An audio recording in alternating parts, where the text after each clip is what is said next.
Hello guys, সিনেরিমানের আরও একটা নতুন ভিডিওতে আপনাদের সকলকে স্বাগতম। আমাদের আজকের গল্পের প্রধান ক্যারেক্টার, যার নাম জিওন, সে মূলত এনিমেল ডক্টর হওয়ার জন্য মেডিকেলে পড়াশোনা করছে। জিওন দেখতে যেমন কিউট, তেমনি সে অনেক ভীতু, যার কারণে সে চতুর্থ বর্ষের স্টুডেন্ট হওয়া সত্ত্বেও অপারেশন থিয়েটারে অজ্ঞান হয়ে যায়। সে মনে মনে গো নামের একটি ছেলেকে পছন্দ করত এবং সব সময় তাকে লুকিয়ে লুকিয়ে দেখত। জিওন ভালোবাসার কথা বলতে না পারলেও সে কিন্তু প্রতিনিয়ত গোয়ের উদ্দেশ্যে চিঠি লিখত এবং সেগুলো নিজের কাছেই রেখে দিত। জিওন কি পারবে তার লাভ কনফেস করতে? শেষ পর্যন্ত পূর্ণতা পাবে কি তার ভালোবাসা, নাকি অপূর্ণই থেকে যাবে? জানতে হলে এই ভিডিওটি শেষ পর্যন্ত দেখতে হবে, তাই ভিডিওটি শেষ পর্যন্ত দেখার অনুরোধ রইল। তো চলুন মুভির মূল গল্পে যাওয়া যাক। মুভির শুরুতে জিওন আমাদেরকে বলে, মনে হয় আমার জন্মই হয়েছে সিঙ্গেল থাকার জন্য, কারণ আমি সহজে কারো সাথে মিশতে পারি না। খুবই ভীতু স্বভাবের সাধারণ একটি মেয়ে। আমার হোস্টেলের রুমমেটদের সাথেও আমার ভালো সম্পর্ক নেই, তারা আমাকে কোনো অ্যাটেনশন দেয় না। জিয়া নামের এই মেয়েটা আমার জিনিস না বলেই ব্যবহার করে আর সারাদিন শুধু বয়ফ্রেন্ডের সাথে ফোনে কথা বলে। আর ডেনি নামের এই মেয়েটা আমার খাবারগুলো না বলেই খেয়ে ফেলে। এবং মিন হচ্ছে খুবই মডার্ন টাইপের মেয়ে। সে সোশ্যাল মিডিয়া নিয়ে সারাক্ষণ পড়ে থাকে। তবে কলেজের লাইব্রেরির দায়িত্বে থাকা মিস চোয়ের সাথে আমার সম্পর্ক তৈরি হয়েছে। এর কারণ আমি বেশিরভাগ সময় এই লাইব্রেরিতে বসেই কাটিয়ে দেই। আসলে পড়াশোনার পাশাপাশি আমার একটা সিক্রেট গল্প আছে, যেটা আমি কারো সাথে শেয়ার করিনি। এর পরের দৃশ্যে দেখা যায় জিওনকে প্র্যাকটিক্যাল ক্লাসে সার্জারি করতে দেওয়া হয়, তাই ভয়ে তার হাত পা কাঁপতে শুরু করে। এতে টিচার তাকে বকাঝকা করলে সে কান্না করে দেয়। এরপর সে আমাদেরকে তার সিক্রেট গল্পটা বলতে শুরু করে। প্রথম দিন কলেজে আসার পর সে একটা ছেলেকে দেখে মুগ্ধ হয়ে গিয়েছিল। সেই ছেলেটার নাম হচ্ছে গো। সে এগ্রিকালচার অ্যান্ড সায়েন্স নিয়ে পড়াশোনা করছে। প্রথম দেখাতেই জিওন তাকে পছন্দ করে ফেলে, কারণ গো ছিল খুবই মায়াবী। আর পশু পাখি, প্রকৃতি এগুলোর প্রতি গো ছিল অনেক বেশি যত্নশীল। কিন্তু জিওন তাকে ভালোবাসার কথা সাহস করে বলতে পারে না। তাই সেদিন থেকে সে একটা করে লাভ লেটার লিখে যাচ্ছে, কিন্তু এগুলো গোয়ের কাছে পাঠায় না, নিজের কাছেই যত্ন করে রেখে দেয়। লাইব্রেরির জানালা দিয়ে গোয়ের হোস্টেলের রুমটা দেখা যেত। এই কারণে জিওন ঘন্টার পর ঘন্টা সেই লাইব্রেরিতে গিয়ে বসে থাকে আর দূরে থেকে অবাক দৃষ্টিতে গোয়ের দিকে তাকিয়ে থাকতো। একদিন জিওন ক্লাসে যাওয়ার সময় কলেজের বাগানে হোঁচট খেয়ে পড়ে যায়। ঠিক তখনই গো এসে তাকে ধরে ফেলে এবং তার হাতে থাকা আপেলে কামড় বসিয়ে দেয়, কারণ সে আপেল খুবই পছন্দ করত। এদিকে জিওন একদম হতবাক হয়ে চুপ করে দাঁড়িয়েছিল, কারণ তার কাছে এটা ছিল স্বপ্নের মতো। তারপর গো সেখানকার আপেল গাছে উঠে পড়ে আর বলে, 40 বছর আগে এই গাছটা তাইওয়ানের তাইপাই শহর থেকে আনা হয়েছিল, আর এটা এনেছিল এই কলেজের মহিলা টিচার। সে তার ভালোবাসার নিদর্শন হিসেবে এই গাছটা লাগিয়েছে। এই জন্য এই গাছটাকে সবাই লাভ ট্রি বলে ডাকে। তারপর সে একটি আপেল পেড়ে নিয়ে আসে আর বলে, আমি দুঃখিত, কারণ আমি তোমার আপেলটা ভুলবশত খেয়ে ফেলেছিলাম। আর ছোট্ট কাগজে কিছু একটা লিখে দেয়। জিওন বিশ্বাসই করতে পারছিল না যে তার পছন্দের মানুষটার সাথে এমন ভাবে তার দেখা হয়ে যাবে।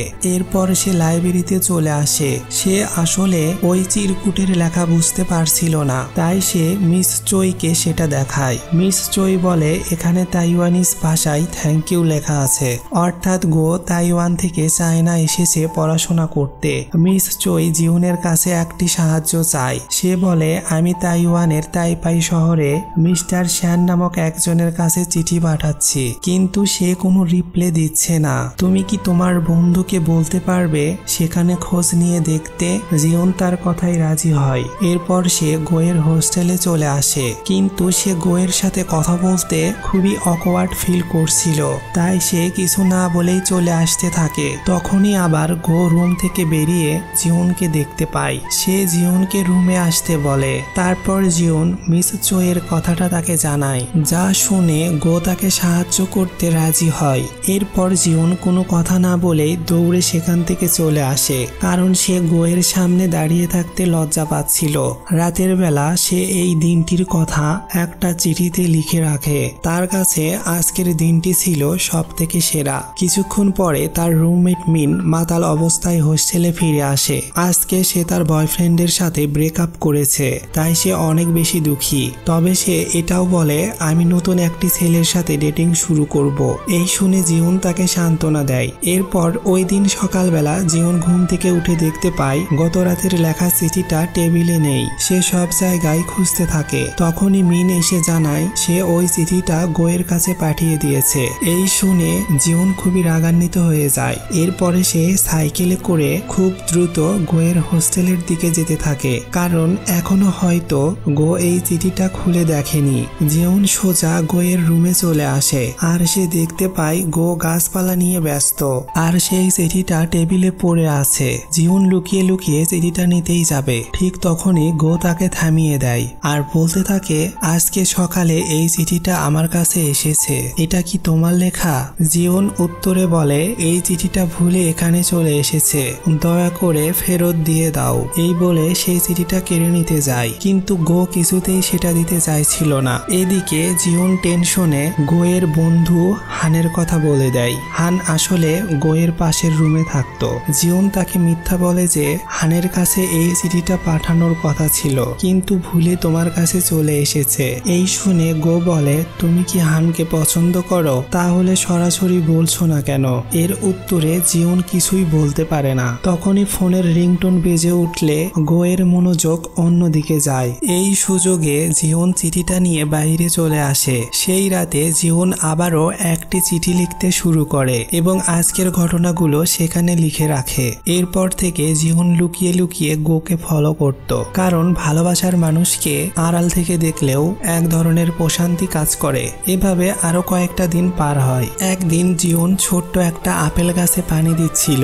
তখনই হান একটা অসুস্থ বিড়াল ছানাকে চিকিৎসা করাতে নিয়ে এসেছিল, কিন্তু জিউন এখনো পুরোপুরিভাবে ডাক্তার হয়ে উঠতে পারেনি, তাই সে বিড়ালটার চিকিৎসা করাতে পারে না। এরপর হান বিড়ালটিকে নিয়ে হসপিটালে চলে যায়। এদিকে গো জিউনের সাথে গল্পগুজব করতে থাকে এবং শেষমেশ তাকে মুভি দেখার জন্য ইনভাইট করে চলে যায়। তারপর জিউন রুমে এসে মিনের সাথে কথা বলতে থাকে। মিন তাকে বলে, ফিন নামের একটা ছেলের সাথে আমি ডেট করছি। এই শুনে জিউন খুশি হয়। এরপর জিউন তাকে জানায়, আজকে রাতে গো আমাকে মুভি দেখার জন্য ইনভাইট করেছে, কিন্তু আমি যাব না। আসলে সে খুবই লজ্জা পাচ্ছিল, তাই মিন তাকে জোর করে মুভি দেখতে পাঠিয়ে দেয়। থিয়েটারে এসে জিউন গোয়ের পাশে বসে মুভি দেখতে শুরু করে। তখনই হঠাৎ করে সে দেখতে পায় যে ফিন অন্য আরেকটা মেয়ের সাথে মুভি দেখছে, অর্থাৎ সে মিনকে চিট করছিল। কিছুক্ষণ পর ফিন সেই মেয়েটাকে নিয়ে একটা বারে চলে যায়। জিউনও তার পিছু পিছু সেই বারে চলে আসে আর তার এই কুকর্ম মোবাইলে ভিডিও করতে শুরু করে, যেটা দেখে ফিন ও তার গার্লফ্রেন্ড খুবই রাগান্বিত হয়ে যায়। ফিনের গার্লফ্রেন্ড সেই ভিডিওটা ডিলিট করতে বলছিল, কিন্তু জিউন তার কথা শুনতে চায় না। জিউনকে চড় মারতেই যাবে, ঠিক সেই মুহূর্তে গো এখানে হাজির হয় এবং মেয়েটার হাত ধরে ফেলে। এদিকে ফিন একটা কাচের বোতল ভেঙে সেটা দিয়ে জিউনের গলায় আঘাত করে বসে।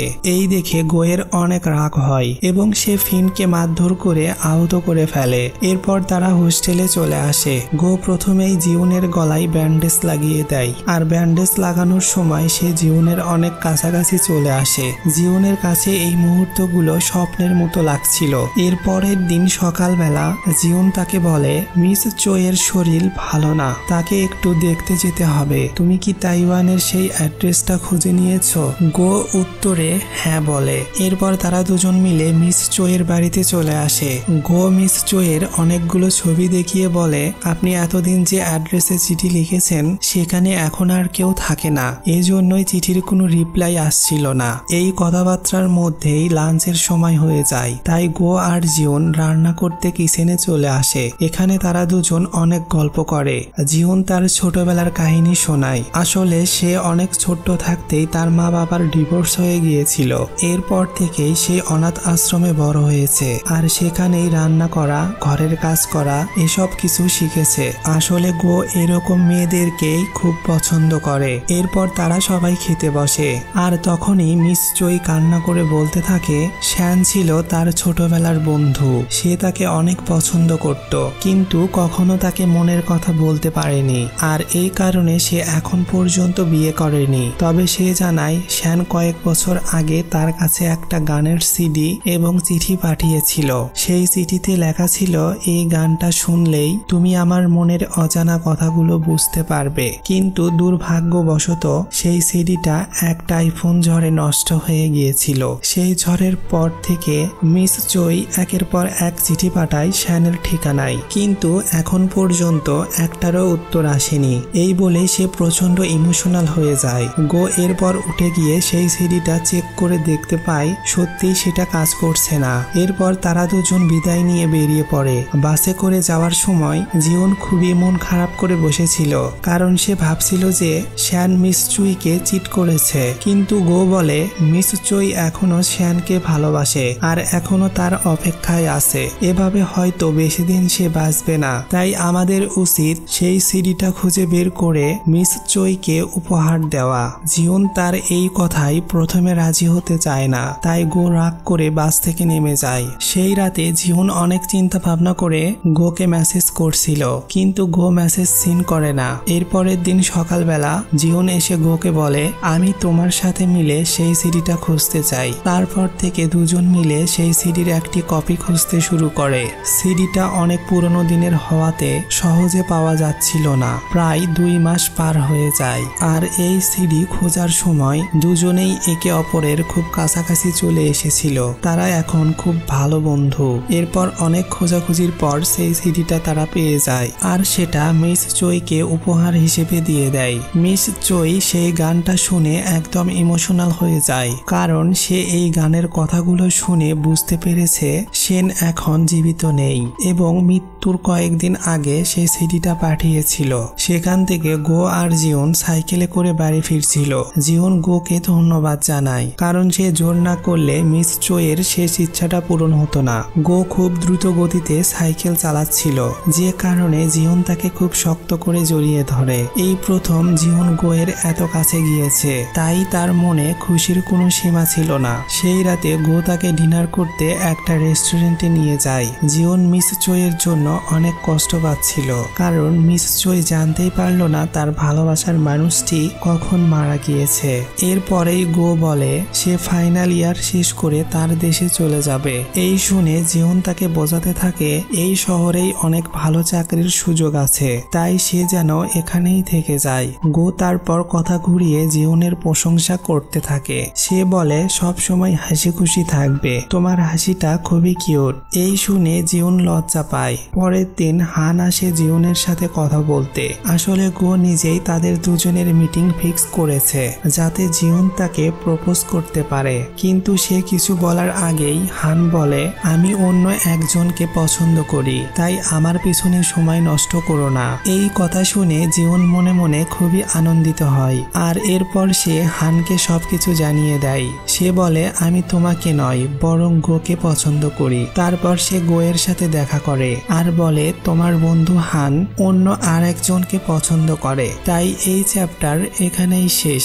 এরপর গো জিউনকে একটা বাগানে নিয়ে আসে। সেখানে অগণিত জোনাকি দেখে জিউনের মন ভরে যায়। গো সেই বাগানের মাঝখানে খুবই সুন্দর একটা ঘর বানিয়ে রেখেছিল। চারিদিকে গাছপালা, সুন্দর লাইটিং আর ফার্নিচার, সব মিলিয়ে এই ঘরটি অসাধারণ ছিল। জিউন পুরো ঘরটা ঘুরে দেখতে থাকে। সেখানে চিঠি রাখার একটি পোস্ট বক্সও ছিল। এই বিষয়ে জিজ্ঞেস করলে গো বলে এই ঘরটা আমি সিক্রেটলি বানিয়েছি, এই পোস্ট বক্সটা এখানেই ছিল, তাই আর সরাইনি, ভবিষ্যতে কাজে লাগতে পারে। এরপর তারা অনেক গল্পগুজব করে। এক পর্যায়ে জিউন অনেক সাহস করে সিদ্ধান্ত নেয় আজকে সে তার মনের কথাগুলো বলে ফেলবে। সে একটা চেয়ারের উপর দাঁড়িয়ে যায়, তারপর একটা চিঠি বের করে পড়তে শুরু করে। সে বলে তোমাকে প্রথম দেখার পর মনের অজান্তেই পছন্দ করে ফেলেছি। শুধু তোমাকে দেখার জন্য ভর্তি ফর্ম থেকে একটা ছবিও চুরি করেছিলাম, আবার লুকিয়ে লুকিয়ে তোমার ডিপার্টমেন্টে ক্লাস করেছি। এছাড়াও সবার আগে লাইব্রেরিতে গিয়ে বসে থাকতাম, যাতে অন্য কেউ সেখানে বসতে না পারে। এভাবে আরো কতবার যে তোমাকে দেখেছি এর কোনো হিসাব নেই। আর এরই মধ্যে আমি একটা শান্তি খুঁজে পাই। সব সময় ভাবতাম যে কখন তোমাকে আমার মনের কথাগুলো বলতে পারবো। তুমি আমার জীবনে আসার পর থেকেই সবকিছু পাল্টে গিয়েছে। আমার জীবনটা খুব সুন্দর হয়েছে। তোমাকে ধন্যবাদ আমার জীবনটাকে এত সুন্দর করার জন্য। এইসব বলে জিউন তাকে প্রপোজ করতেই যাবে, ঠিক এর আগে গো দাঁড়িয়ে বলতে থাকে, তুমি খুব ভালো একজন রাইটার। আমরা যেহেতু ভালো বন্ধু তাই ধন্যবাদ দেওয়ার দরকার নেই। একে অপরকে সাহায্য করব এটাই তো স্বাভাবিক। সে এটাও বলে ফাইনাল এক্সাম শেষ করে সে তাইওয়ান চলে যাবে। এসব শুনে জিউন অনেক কষ্ট পায়, কারণ সে ভেবেছিল গো তাকে ভালোবাসে আর তার প্রপোজাল সে গ্রহণ করবে। এখানেই তাদের শেষ কথাবার্তা হয়। ফাইনাল এক্সামের আর মাত্র 9 দিন বাকি, কিন্তু জিউন পড়াশোনায় মন বসাতে পারছিল না। একদিন সে রাস্তা দিয়ে হেঁটে যাওয়ার সময় বৃষ্টি চলে আসে, তাই ওই গাছটার নিচে আশ্রয় নেয়। কিন্তু আজকে তার পাশে গো নেই। এই কথা মনে করে সে বৃষ্টিতে ভিজে চলতে থাকে। তারপর লাইব্রেরির সামনে এসে ওই চিঠির বাক্সটা নিয়ে বসে থাকে। মিস চই তার কাছে আসে এবং তাকে সান্ত্বনা দেয়। জিউন তার কোলে মাথা রেখে অঝরে কান্না শুরু করে। কিছুদিন পরে তাদের গ্র্যাজুয়েশন কমপ্লিট হয়ে যায়। সবাই ফেয়ারওয়েল পার্টিতে অনেক এনজয় করছিল। আজকের পর যে যার মতো নিজ নিজ লক্ষ্যের দিকে এগিয়ে যাবে। জিউন শেষবারের মতো লাইব্রেরির সেই জানালার সামনে আসে আর অপলক দৃষ্টিতে সেই দিকে তাকিয়ে থাকে, কারণ আজকের পর সে এই জায়গাটাই কখনো আসতে পারবে না। গ্র্যাজুয়েশন সার্টিফিকেট হাতে পেয়ে সবাই আনন্দ করছিল, একমাত্র জিউনের মনে কোনো আনন্দ ছিল না, কারণ আজকে তার গ্র্যাজুয়েশন শেষ হওয়ার পাশাপাশি তার ভালোবাসার গল্পটাও শেষ হয়ে গেল। জিউন মন খারাপ করে চলে আসার সময় দেখতে পায় গোয়ের একটি পোস্টার লাগিয়ে রাখা হয়েছে। গো একটি নতুন প্রজেক্ট সাকসেসফুল ভাবে কমপ্লিট করতে পারায় তাকে সম্মান জানানো হয়েছিল, আর গো সেই প্রজেক্টের জন্য জিউনকেও ক্রেডিট দিয়েছিল। এই দেখে জিউন দ্রুত সাইকেল চালিয়ে গোয়ের হোস্টেলে চলে আসে এবং গোকে খুঁজতে থাকে। হান তাকে জানায় গো একটু আগেই তাইওয়ানের উদ্দেশ্যে এয়ারপোর্টে চলে গিয়েছে। সে বলে এখনো ফ্লাইট ছাড়েনি, তুমি চাইলে শেষবারের মতো দেখা করতে পারো। এটা শুনে জিউন দ্রুত এয়ারপোর্টে চলে আসে আর পেছন থেকে জোরে ডাক দিয়ে গোকে থামিয়ে দেয়। এরপর জিউন চিৎকার করে বলতে থাকে, আমি তোমাকে অনেক বেশি ভালোবাসি। তুমি আমাকে পছন্দ না করলেও আমি সারা জীবন তোমাকে ভালোবেসে যাব, আর আমি চাইবো যে তোমার জীবনে এমন একটি মেয়ে আসুক যে আমার মতোই তোমাকে ভালোবাসবে। এই কথাগুলো শুনে গোয়ের চোখে পানি চলে আসে, কিন্তু সে কিছু না বলেই তাইওয়ান চলে যায়। এভাবেই 1 বছর পার হয়। এক রাতে জিউন ও তার বান্ধবীরা মিলে গেট টুগেদার করছিল। মিন এখন নতুন একজন ছেলের সাথে ডেট করছে এবং তাকে সে সত্যিকারের ভালোবাসে। জিয়া নামের সেই মেয়েটা এখন পুলিশের চাকরি করে, আর ড্যানিও এখন আগের থেকে অনেক পরিবর্তন হয়েছে। জিউনও বর্তমানে তার কর্মজীবন নিয়ে ব্যস্ত। সে অ্যানিমেল ওয়েলফেয়ারের হেড হিসাবে দায়িত্ব পালন করে। সবাই এতদিন পর একসাথে মিলিত হয়ে খুব আনন্দ করছিল। এরপর যে যার মতো বাড়িতে চলে যায়। এদিকে জিউন মন খারাপ করে বাড়ির দিকে ফিরছিল। আসলে তার আপন বলতে এখন কেউ নেই, কারণ মিস চই কয়েক মাস আগেই মৃত্যুবরণ করেছে। রাস্তা দিয়ে হেঁটে যাওয়ার সময় হঠাৎ করেই তার সামনে একটা জোনাকি চলে আসে, আর এটা দেখে সেই সিক্রেট ঘরটার কথা মনে পড়ে। সে গোয়ের তৈরি করা সে ঘরটাই চলে আসে। সবকিছু প্রায় আগের মতোই আছে, তবে কিছু গাছ অযত্নে নষ্ট হয়ে গিয়েছে। তখন তার চোখ যায় সেই পোস্ট বক্সের দিকে, আর কৌতূহল বশত সেটা খুলে দেখতে পায় সেখানে একটি চিঠি রাখা আছে। চিঠিটা গোয়ের লেখা। সে দ্রুত সেটা খুলে পড়তে শুরু করে। সেখানে লেখা ছিল, আমি তাইওয়ানের একটা হোটেলে বসে এই চিঠিটা লিখছি। মিস্টার শ্যান মৃত্যুর আগে এখানেই ছিল। এই হোটেলের মালিক শ্যানের বন্ধু। তার সাহায্য নিয়ে শ্যানের রেখে যাওয়া একটা বক্স মিস চোয়ের কাছে পৌঁছে দিয়েছিলাম। সেই বক্সের মধ্যে অনেকগুলো চিঠি ছিল, যেগুলো শ্যান মিস চোয়ের জন্য লিখে গিয়েছে। তা দেখে আমি খুব জেলাস হয়েছিলাম তোমার প্রতি, কারণ মোবাইল ফোন আর টেক্সট মেসেজিং এর যুগেও এত ব্যস্ততার মাঝেও তোমরা এত চিঠি কিভাবে লেখো। আসলে তোমাদের ভালোবাসা অনন্তহীন। হয়তো পৃথিবী আরো বদলে যাবে, তুমিও আরো ব্যস্ত হয়ে পড়বে। খুব জানতে ইচ্ছা হয়, তখনও কি তোমার ভালোবাসার চিহ্নগুলো খুঁজে বেড়াবে, নাকি আমাকে স্বার্থপরের ট্যাগ লাগিয়ে দূরে সরিয়ে রাখবে।